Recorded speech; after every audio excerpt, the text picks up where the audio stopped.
question. What's your experience on pre-foreclosure Sub2? Well, crypto, I'll tell you, until COVID, pre-foreclosures were actually 2/3 of our business. So, the shutdown during that, of course, cut that off. But pre-foreclosures are some of the absolute best deals that you're going to find out there. Those are people under pressure. They've got timelines.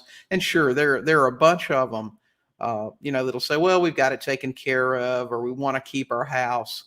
But the fact is, if they don't have it taken care of and you follow up with them, then a lot of times you'll make a deal there. But yeah, pre-foreclosures are absolutely good Sub2s. Now, in a lot of cases, you'll need to make up back payments. You'll need cash for that. But depending on what your exit is, if your exit seller financing, it's very short term that you'll need that money. You'll recoup that money from your buyer's down payment, and you can still get into those deals with nothing down. So, hey guys, thanks for watching.